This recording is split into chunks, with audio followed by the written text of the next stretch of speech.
Hello hello जी। अस्सलाम वालेकुम। सुबह बख़ैर। कैसे हैं आप सब? उम्मीद करती हूँ सब ठीक होंगे, खैर आफियत के साथ होंगे। मैं भी एकदम ठीक हूँ। तो चले व्लॉग का आगाज़ सुबह के टाइम से करते हैं।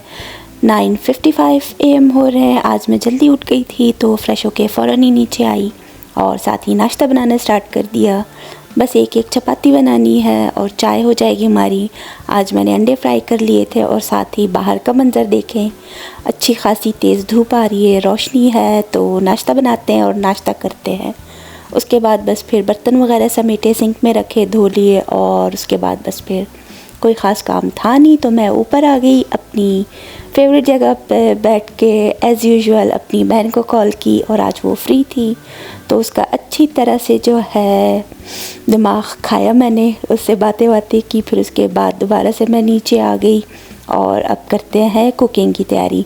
दही मैंने सुबह को ही निकाल के रख दिया था कि ताकि थोड़ा खट्टा सा हो जाए। पहले से ही थोड़ा खट्टा था तो थोड़ा और कर दिया। अब इसको अच्छी तरह से फेंट लूँगी कढ़ी बनाने के लिए। तो जग में मैंने दही शामिल कर दिया, उसमें थोड़ा पानी शामिल किया और विस्क कर लिया। अब कुछ मसाले और बेसन शामिल कर दूँगी ताकि एक अच्छी तरह से एक हमारी जो है स्लैरी टाइप बन जाए। तो नमक डाला, फिर लाल मिर्च है पिसी हुई, हल्दी और जो है थोड़ा सा धनिया पाउडर, शान का चाट मसाला और 2 से ढाई चम्मच भर के मैंने बेसन के इसमें शामिल किए और इसको अच्छी तरह से विस्क किया। फिर बाद में जो है और भी पानी इसमें शामिल करूँगी।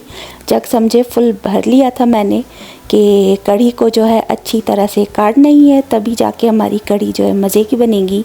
तो इसीलिए इसमें पानी ज़्यादा डलता है और ये धीमी आंच पे एक बहुत देर तक बॉयल होता रहता है, कटता रहता है, जब भी तो ये हमारी कढ़ी बनती है। इसको इसीलिए तो कढ़ी कहा जाता है। तो खैर अब बेसन शामिल करते हैं, उसको अच्छी तरह से विस्क कर लेते हैं।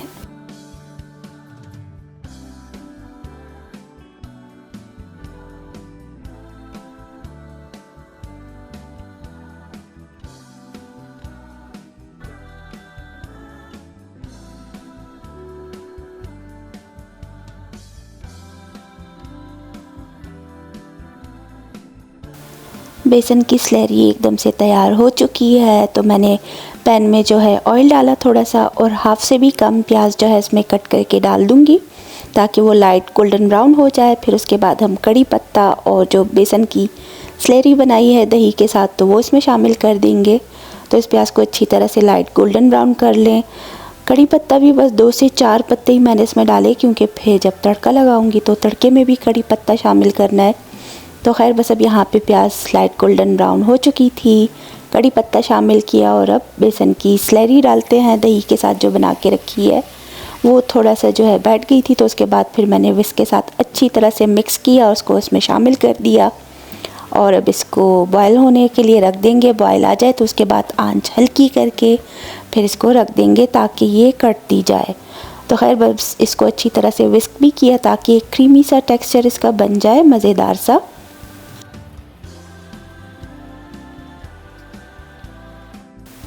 तो बस अब बॉयल आ चुका है। उसको मैंने दूसरे साइड वाले चूल्हे पे करके धीमी आंच पे रख दिया था कटने के लिए। तकरीबन 1:30 बजे का टाइम था, उसको मैंने रख दिया था धीमी आंच पे। फिर कुछ देर के बाद जो है मैंने बेसन लेके और प्याज लेके पकोड़े बनाने की तैयारी स्टार्ट कर दी ताकि पकोड़ों का मिक्सचर तैयार कर लूँ।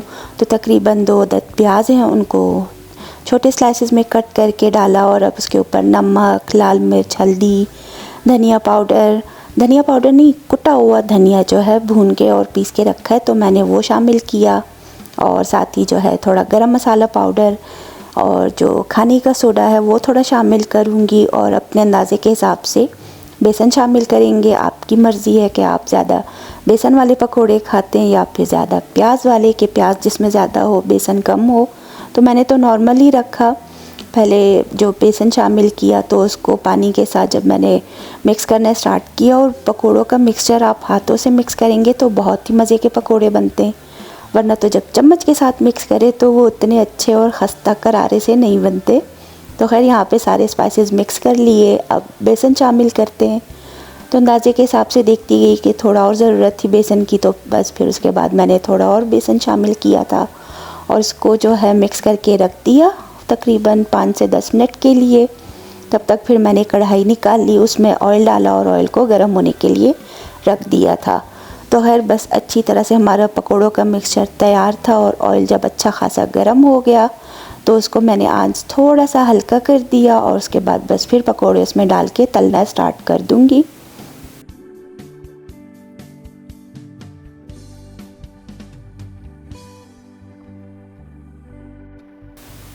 तो बस अब चले पकोड़े तलना स्टार्ट करते हैं। कढ़ाई में थोड़ा थोड़ा करके डालते जाएंगे। आपकी मर्ज़ी है बड़े साइज़ के पकोड़े बनाएं या छोटे साइज़ के। मैंने आज जो है थोड़े नॉर्मल साइज़ के रखे थे और मेरी सिस्टर की जो नेबर हैं वो पंजाबी हैं और वो जो बनाती थी तो बिल्कुल छोटे छोटे साइज़ की पकौड़ियाँ, और वो इतनी मज़े की कढ़ी बनाती थी कि हम लोग हमेशा ही उनके हाथ की कढ़ी लाजमी खाते थे शौक़ से। तो खैर, और एक दो दिन पहले ही जो है जो फातिमा सरवर है उनके व्लॉग में देखा था, उन्होंने कढ़ी बनाई थी, वो भी प्याज वाले पकोड़े ही बना रही थी। तो किसी ने कमेंट किया कि कढ़ी में जो है प्लेन पकोड़े डालते हैं। भाई प्लेन पकोड़ों का फ़ायदा क्या, वो तो दही बड़े टाइप के बन गए। पकोड़े तो वही होते हैं जो प्याज वाले बनते हैं कढ़ी में, तो नॉर्मली तो सभी लोग इसी तरह से बनाते हैं।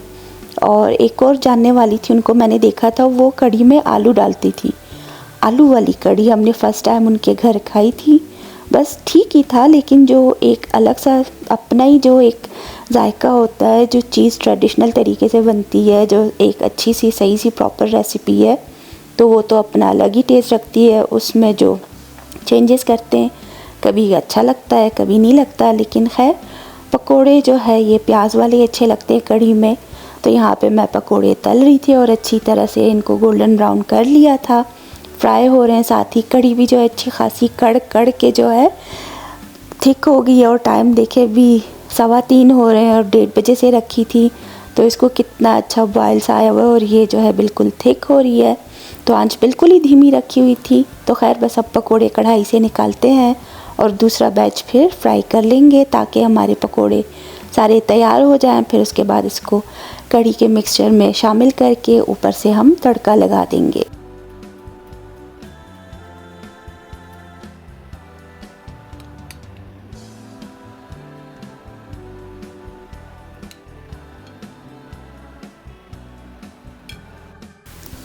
कढ़ी के मिक्सचर को थोड़ा और विस्क किया और मज़ेदार सी जो है कढ़ी हमारी तैयार थी। तो अब इसमें पकोड़े हम शामिल करना स्टार्ट करते हैं। आंच भी कम ही थी तो इसको अच्छी तरह से वो हो रहा था कि बॉयल हो रहा था, और साथ ही जो है पकोड़े भी इसमें एकदम मज़ेदार से जो है नरम नरम से हो रहे थे, तो उनको भी अच्छा खासा हीट लग रही थी। खैर बस अभी उसका तो चूल्हा बंद कर दिया था। फिर मैंने उसके बाद बस फिर तड़का लगाने की तैयारी स्टार्ट करते हैं। पैन में ऑयल डाला, ज़ीरा शामिल किया, कुटी लाल मिर्च है, थोड़ी हल्दी है और साथ ही जो है कड़ी पत्ता शामिल कर दूंगी और 4 से 5 साबित लाल मिर्चें हैं, वो डाल के इसको अच्छी तरह से मैं तड़के के लिए गरम कर लूँगी। और कड़ी के ऊपर जब हम डालेंगे तो उसकी आवाज़ सुनिएगा, बेहद ही मज़े की लगती है एकदम जो आवाज़ आती है तड़का जब हम लोग किसी चीज़ पे डालते हैं, दाल पे या फिर इस तरह कड़ी पे, तो मज़े की आवाज़ आती है। आप भी सुने।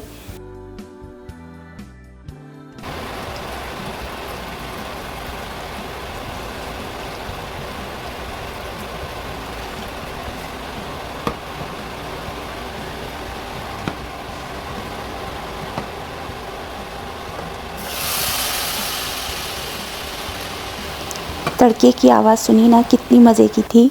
तो खैर बस अब चूल्हा बंद ही कर दिया था मैंने यहाँ पे और ऊपर से गरम मसाला डाल दिया। और जो चूल्हा है वो उस पर हीट एकदम अच्छी खासी थी, तो कढ़ी को बॉयल आ रहा था। और यहाँ पे देखिए एकदम मज़ेदार सी कढ़ी तैयार है। तो इसको साइड पे किया, बेटा उठ गया तो उसको खाना और नाश्ता बना के दे दिया, उसने अपना खा लिया था। और यहाँ हम बैठे हुए थे लाउंज में, अच्छी खासी धूप निकली हुई है। उसके बाद तकरीबन 5 बजे तक हमने अपना लंच प्लस डिनर कर लिया। राइस भी रखे थे वो गरम किए और कढ़ी चावल हमने मज़े से खा लिए। और उसके बाद बस फिर वही बर्तन वगैरह समेट के किचन साफ़ कर दिया और थोड़े से बर्तन थे धो लिए। तो उसके बाद बस फिर मैं वापस आ गई, मोबाइल यूज़ किया, कुछ देर सो गई। और यहाँ पे देखिए अभी क्या टाइम हो रहा है। वैसे तो इस टाइम पे बाकी के कुछ दिन पहले तक ही अच्छी खासी रोशनी धूप थी और अब देख लें एकदम से जो है रात का मंज़र, शाम का मंज़र हो रहा है। अंदर बिल्कुल ही अंधेरा है। मैंने लाइट्स ऑन की और विंडो पे जो शेड लगा है वो नीचे कर दिया, क्योंकि लाइट ऑन होते फिर बाहर से सारा मंज़र नज़र आता है। तो खैर बस फिर आप टाइम देखिएगा। और अब सोचे कि सर्दियों का मौसम जब स्टार्ट हो रहा है तो टाइम कितना शॉर्ट होता जा रहा है। खैर बस आहिस्ता आहिस्ता और भी होगा। और जब किचन की तरफ आई तो सामने विंडो से मुझे चाँद नज़र आया। घरों के पीछे से चाँद इतना अच्छा खासा रोशन सा बड़ा सा दिखता हुआ नज़र आ रहा था, निकलता हुआ। लेकिन खैर ये कि कैमरा में जब रिकॉर्ड करो तो उसकी रोशनी ऐसे फैलती है तो सही नज़र नहीं आता। लेकिन खैर इस तरह ख़ुद से जब देखते थे तो बेहद अच्छा मंज़र लग रहा था। और बस फिर और तो कोई काम थे नहीं, सिर्फ लास्ट काम था आटा गूँध के रखना। तो आटा गूँधने के लिए मैंने निकाल लिया बाउल में और बस आटा गूँध के उसको रख दूँगी और मेरा सारा काम ख़त्म। यही था मेरा सुबह से शाम तक का रूटीन आज का, जो आपके साथ शेयर किया। उम्मीद करती हूँ पसंद करेंगे। फ़िलहाल मुझे इजाज़त दीजिएगा, मैं चलती हूँ। नेक्स्ट व्लॉग में मिलूँगी। अल्लाह हाफ़िज़।